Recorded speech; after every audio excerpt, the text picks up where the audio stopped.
नमस्कार। कोडपुल study point में आपका हार्दिक स्वागत है। जैसे कि आप देख पा रहे हैं, BA BSc BCom first semester का रिजल्ट जारी हो चुका है। अब किसी को समझ नहीं आ रहा है, जैसे किसी का इनरोलमेंट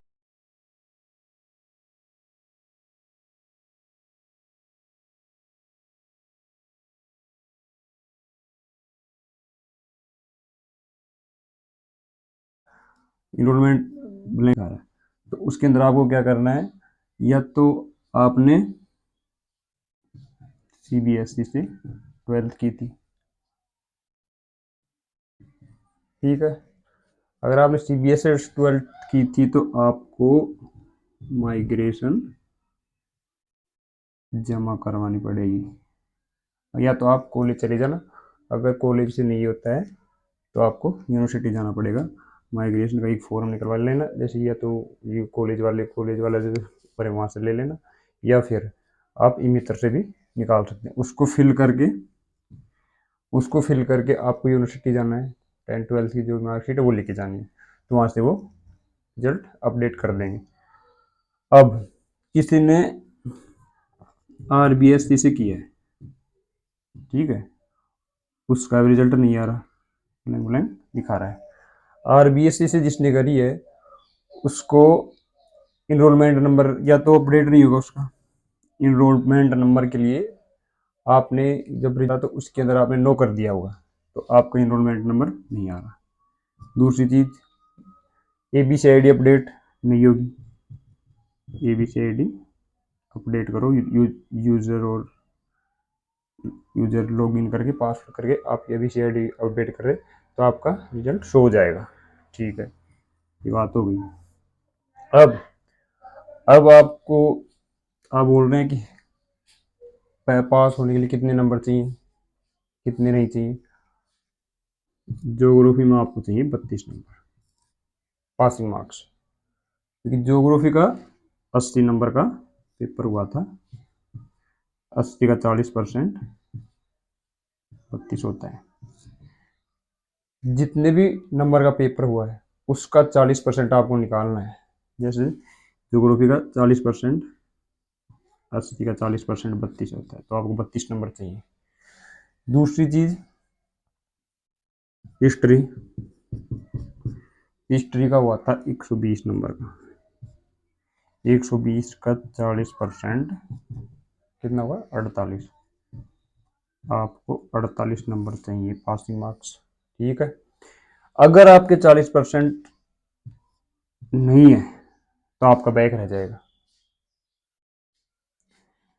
40% आने के बाद आप 48 नंबर आपके आने चाहिए। उसके बाद अब आपको नीचे दिखाओ क्रेडिट स्कोर। क्रेडिट कोने में जहां पे रिजल्ट आ रहा है उसमें आपको किसी के जैसे 26 में से 8 आ रहे हैं, 10 आ रहे हैं, किसी के 16 आ रहे हैं, तो इनका बैक है, ठीक है। अगर किसी को 26 में से 26 आ रहे हैं पास है, ठीक है।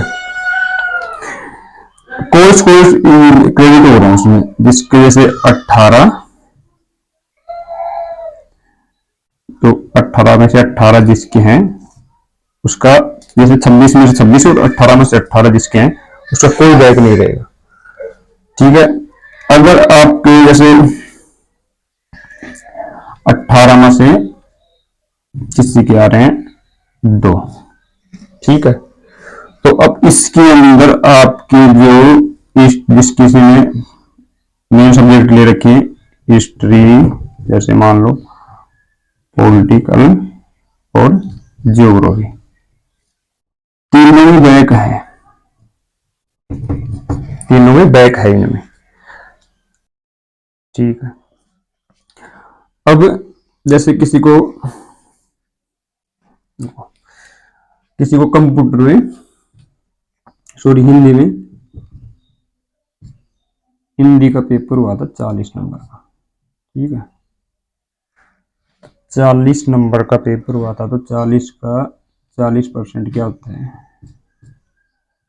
16। आपके 16 नंबर होने चाहिए। अगर आपके 16 नंबर हैं तो आप इसमें पास हैं, कोई दिक्कत वाली बात नहीं इसमें। अब बोल रहे हैं कि जैसे मैं फेल हूं, पास, बैक। जी, फर्स्ट सेमेस्टर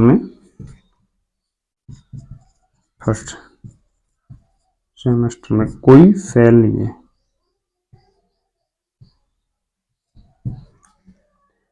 फेल होगा दोनों को मिला के, फर्स्ट और सेकंड सेमेस्टर को। फर्स्ट और सेकंड सेमेस्टर को मिला के आपका रिजल्ट बनेगा। अब फर्स्ट और सेकंड सेमेस्टर में जब दोनों का रिजल्ट बनेगा तो जैसे 26 है, क्रेडिट स्कोर 26, तो दोनों को मिला के 26 में 52 होना चाहिए। तो अगर आपकी 52 आ गई तो आप सेकंड सेमेस्टर जो फर्स्ट सेमेस्टर दोनों का जो रिजल्ट मिला के बनाए तो आप पास हैं। आपकी फर्स्ट ईयर थर्ड सेमेस्टर में कोई भी फेल नहीं है। जैसे पास, बैक, फेल। फेल का तो कोई सिस्टम है ही नहीं। आप फोर्थ सेमेस्टर का फॉर्म लगा सकते हैं, थर्ड सेमेस्टर वाला फोर्थ का भरेगा। इसमें आपकी बैक रहेगी जैसे, तो आपको ये अगले सेमेस्टर में दे दोगे। जैसे फर्स्ट सेमेस्टर का क्या था, फर्स्ट सेमेस्टर में जिसके 0 भी है ना, 18 0, सेकंड सेमेस्टर का फॉर्म भर सकता है। वो फेल नहीं है, उसका रिजल्ट बनेगा फर्स्ट और सेकंड सेमेस्टर से।